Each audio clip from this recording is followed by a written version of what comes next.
अस्सलाम वालेकुम। आज एक और कहानी के साथ आपके खिदमत में हाजिर हैं। ये कहानी है एक तीरंदाज की। एक बहुत माहिर तीरंदाज जिसका हर तीर अपने निशाने पर लगता था।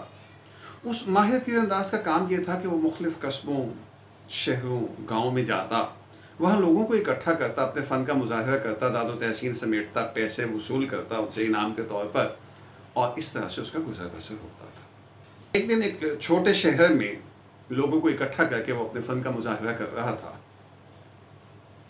उसने निशाना रखा, तीर को कमान में लगाया, खींचा और छोड़ दिया। तीर बिल्कुल निशाने पर जाकर लगा। लोगों ने दाद दी, तालियां बजाईं, सीटियां बजाईं।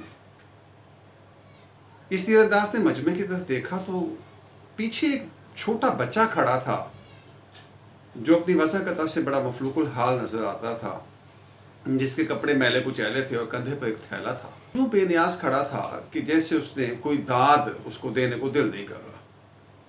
तीरंदाज ने दूसरा तीर कमान में लगाया, उसे खींचा और छोड़ दिया। वो भी बिल्कुल निशाने पर लगा। लोगों ने पहले से ज़्यादा दाद दी, सीटियां बजाईं। उस बच्चे की तरफ तीरंदाज ने देखा तो उस बच्चे ने कहा कि ये सिर्फ प्रैक्टिस का काम है। तीरंदाज को इस बात पे बहुत अफसोस हुआ कि एक शख्स मजमे में ऐसा है जो मुझे दाद नहीं दे रहा। तीसरा तीर चलाया, वो भी बिल्कुल निशाने पर लगा। लोगों ने पहले से ज़्यादा दाद दी।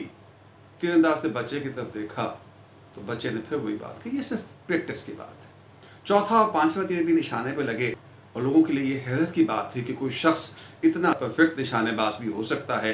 उन्होंने दाद दी, तालियां बजाईं, सीटियां बजाईं, उस शख्स को इनाम के तौर पर पैसे दिए।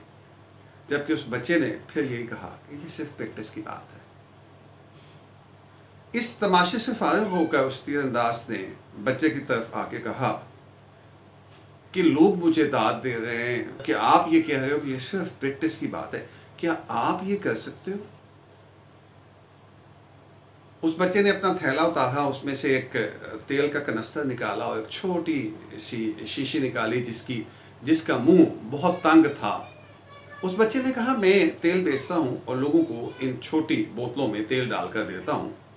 उसके बाद उस बच्चे ने उस बड़े कनस्तर का ढकना खोला, उस शीशी का ढकना खोला और तेल की धार बनाकर उस तेल को बोतल में डाला, बोतल को फिल किया, बोतल को कैप किया, उस बड़े कनस्तर को कैप किया और तीरंदाज से पूछा, क्या तुम ये कर सकते हो? तीरंदाज उसकी बात पे हैरान हुआ और पूछने लगा कि आपका पॉइंट क्या है? तो बच्चे ने कहा कि मेरा पॉइंट सिर्फ ये है कि आप उस चीज़ में अच्छे हो जो आप प्रैक्टिस करते हो। नाज़रीन गिरामी, कहानी तो यहाँ ख़त्म हो गई, लेकिन वो कहानी हमें ये सबक दे गई कि हम उस चीज़ में अच्छे हैं जो हम प्रैक्टिस करते हैं। आपने देखा, हमें से बेशुमार लोग शिकायतों की प्रैक्टिस करते हैं और वो शिकायतों में बहुत अच्छे होते हैं। ये भी ख़राब है, वो भी बुरा है, हुकूमत भी ख़राब है, सिस्टम भी ख़राब है, मेरे बॉस भी बुरे हैं, मेरे सबॉर्डिनेट्स भी बुरे हैं, मेरे कुलीग्स भी बुरे हैं, ये भी ठीक नहीं है, वो भी ठीक नहीं है। और जो लोग शिकायतों की प्रैक्टिस करते हैं, कोई ना कोई शिकायत का बहाना ढूंढ लेते हैं। उनके मुतज़ाद वो लोग हैं जो लोग शुक्रगुजारी की, ग्रेटिट्यूड की प्रैक्टिस करते हैं। आपने उनका कोई छोटा सा काम कर दिया जो बज़ाहिर कोई काम भी नहीं था, तो उन्होंने कहा, आपका बहुत शुक्रिया, आप हमारे बहुत काम आए।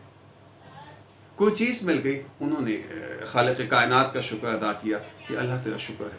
और ऐसे लोग, उनको खाने को दाल साग मिल जाए, रूखी सूखी मिल जाए, वो अपने चेहरे से खुशी और मसरत का इजहार करते हैं और साथ कहते हैं कि अल्लाह तेरा शुक्र है।